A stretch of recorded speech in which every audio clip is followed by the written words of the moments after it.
It is so much camp nonsense, and yet, as is the way of camp, it gives us a peek at one of our primitive anxieties before we run off screaming. If the dame lets us play with our anxieties about gender, Frankenstein's monster lets us play with the anxieties we have about human nature itself.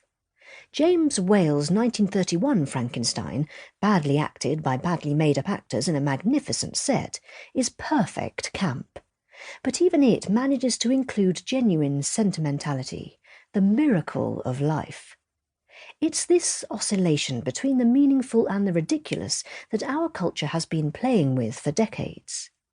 Yet in Mary Shelley's original novel Frankenstein, the weird nativity is completed in just one sentence. It was already 1 a.m. The rain pattered dismally against the panes, and my candle was nearly burnt out, when, by the glimmer of the half-extinguished light, I saw the dull yellow eye of the creature open. It breathed hard, and a convulsive motion agitated its limbs. And almost everything about this scene differs from the one popular culture has fixed in our minds. The moment in which Mary's creature comes to life is unwitnessed, except by a far from exultant Dr. Frankenstein himself. The setting for the transformation isn't a laboratory, just a solitary chamber, or rather a cell at the top of the house. Man and monster aren't surrounded by gleaming equipment occult with modernity or even by nonsense machinery in the great British tradition that runs from William Heath Robinson to Nick Park's Wallace and Gromit. Above all, the novel gives us a scene not of success, but of failure. For Mary Shelley's imagination doesn't snag on the apparatus of physical transformation. Her novel is an exploration of the consequences of being a monster, and it is not a comedy but a tragedy, as her choice for the book's epigraph makes clear. Did I request thee, Maker, from my clay to mould me, man? Did I solicit thee from darkness to promote me? It's the cry of protest that Adam makes to God in Paradise Lost, John Milton's tough, often bitter retelling of the biblical account of human creation. When I actually read Frankenstein sometime in my teens, I was astonished and relieved to discover that this was a story about selves and their feelings.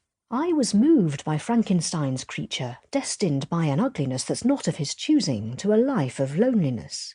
He's an easy figure to identify with for any teenager coping with a newly grown body and not yet, perhaps, feeling secure about the world of sexual agency or even dating. I had less sympathy for Frankenstein himself. His good looks seemed to me no excuse for a failure to live up to his moral obligations. All the same, I was caught by the book's shifting, ambivalent sympathies. Although its narrator insisted that Frankenstein was good, the narrative only seemed to show him being bad. It was the first time I had found myself being forced by a story to decide who was right, to choose between two truths, and I was shaken. I had anticipated a sci-fi novel crammed with hardware, and instead, against all expectations, I was thoroughly engaged. But of course Mary Shelley would never have written science fiction.